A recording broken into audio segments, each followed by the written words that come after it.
Good morning. So it is September 13th. It's a Monday morning.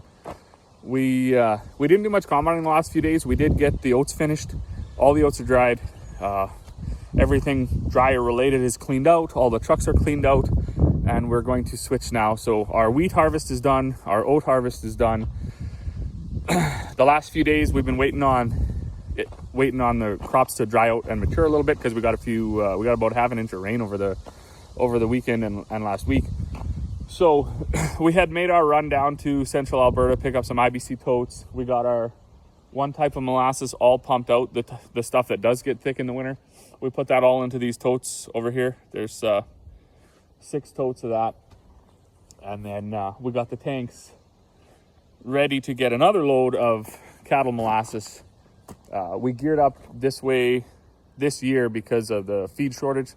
So if there's anybody in the piece watching these videos with cattle and you're wondering what you're going to do because you're short of feed, molasses, we are a carrier now for Westways molasses, and it could make sense for your feeding program. That stuff we're bringing in right now is a 32% protein, and then it's got a vitamin and mineral package as well for cattle. There are other options as well. You're not limited to the 32%. That's just what we have right now. So if you're looking for more information than that, give us a call. Check out our website, and we can probably help you out. Today, though, on the combining thing, farm specific, we got barley to pick up, just the outside rounds here. Dad right now is cleaning off Mom's combine. We're going to take the straight cut header off, put the pickups on. We'll use this combine because it's dropping straw, and the cowboys want to bale that barley straw. And then my wife's combine, we'll put the chopper back on it, and we'll go out and do the peas and canola, because there's just not enough there to make it worthwhile dropping the straw. Plus it was fairly weedy, so we want to get it, as silly as it is to say, we don't want to bale that up and spread that around. We want to get it back onto the ground. Going to get it worked in. We're going to spray Avidex on there to get the wild oats under control and give it a good work this fall. So that's our plan for the day. We'll see where we get to. Sun is shining, breeze is blowing, frost should be off very soon, and we should be able to get going sooner than later. All right, so we got the combine fueling up. So somewhere in the midst of harvesting the wheat, we took the wheat straight. This combine has 4.5 reels, which means the reels go in and out, and it's not so important on a standing crop, but when your crop is lodged or low or light, reel adjustment is very important. So somewhere during the wheat part of our harvest, the 4.5 stopped working with the switch in the cab, and I'm not going to say who, but somebody thought, oh well, whatever, we'll just take the rams off because they would creep out. I think the seal's gone in the ram. So somebody thought it was a good idea to take the pin out of here and put it in here. So you can just set, that's what these holes are for, you set where you want your reels to be. Because the time wasn't taken to diagnose the problem. So we thought today, we're gonna take the header off, we're gonna put the pickups on, and while we're fueling up, we'll just have a look. And so I, with my super powers of problem solving, I walked over and I observed the hydraulic line was not hooked up properly. It was just stuck in here and it wasn't on. So I did hook this up originally, so I guess it probably was my fault it didn't get hooked up right, but I was not the one who made the call to pull the pins out without checking this. So anyways, problem solved, reels work. Okay, so Dad's just greasing the pickups on that one because we haven't used that yet this year. And that combine is ready to go. Mom's gonna take that out, pick up the barley swaths, and we're gonna keep dropping the straw with that one. This one, so they're totally different combines, both in age and in function. This is about a 2003, it's about a 98. And the straw spreading, chopping operation on this one is quite a bit different. That one over there actually is the rotary spreader. Not a very good system. doesn't do a very good job. This is better, and then the new combines have better yet. So when you go to drop the straw, it just, you know, it just basically falls out of back there. I'm not sure if you can see, but yeah, there's no walkers in this. So out of the rotor, it just goes through this back beater, falls down, and just comes shooting out this little slide here. That's what windrows it. Now, when you put it all together and you start to put power to these choppers, these spin around at like 1,000,000 miles an hour, and they just shred that straw as it's coming. And instead of dropping down here, it shoots it up through these fins, and then it spreads it over, you know, 30 feet or whatever. The new ones, however they work, I'm not sure. It's a similar design, but maybe more power, more RPM, I don't know. But they've got it up to about 60-foot spread, and they beat it right down into tiny little bits. So there's no residue issues when you're combining. This one, you also only need a screwdriver to take these guards off. And then there's actually a switch. I always forget how to do this because my dad usually does this, and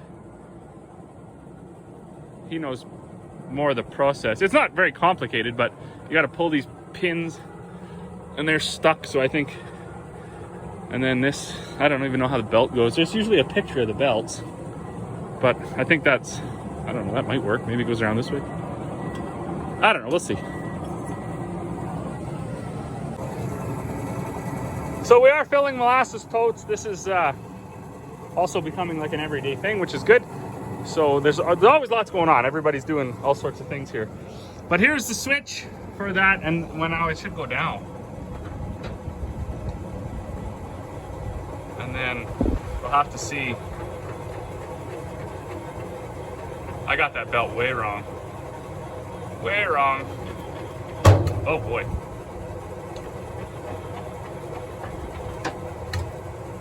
That didn't work.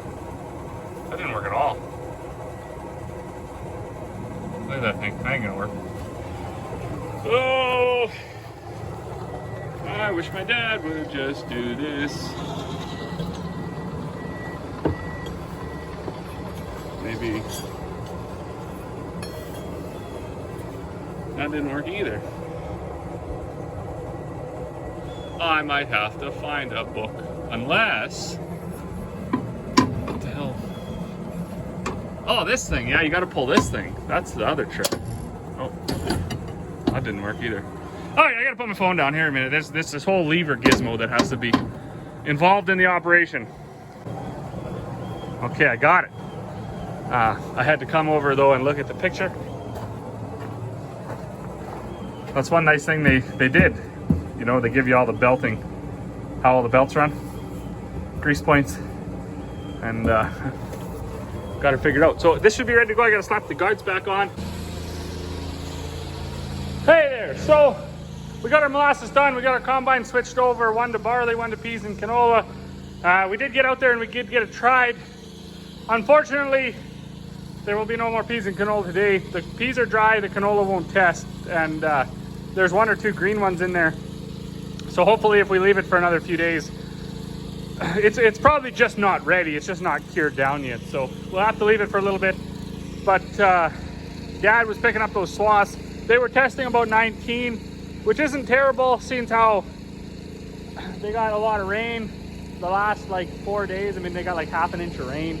And it is a real heavy dew here in the morning always. There is a breeze here now.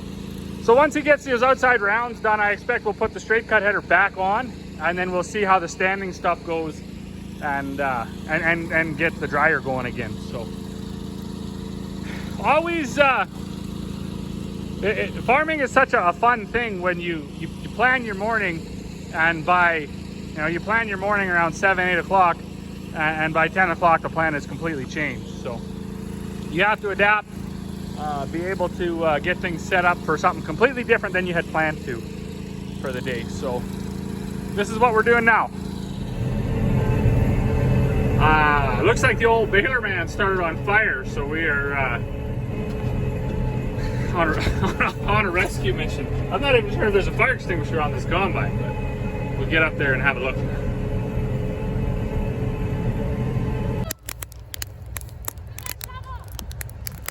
That might work for here, yeah.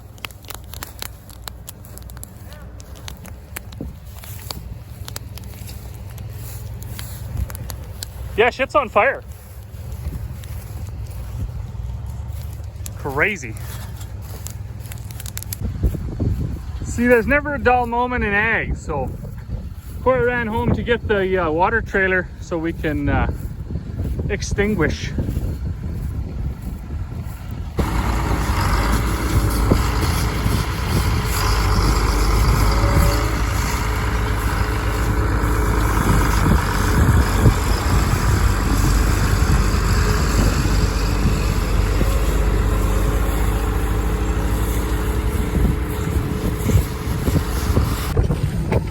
It's super duper windy out here, but fortunately for us, the straw is actually a little bit damp yet, so that wasn't a complete runaway. And there's one thing I learned though from watching the big time farmers on YouTube, that you shouldn't start combining and stuff until you have like a fire suppression unit on the field. And us small time guys, we don't care, right? We never did care.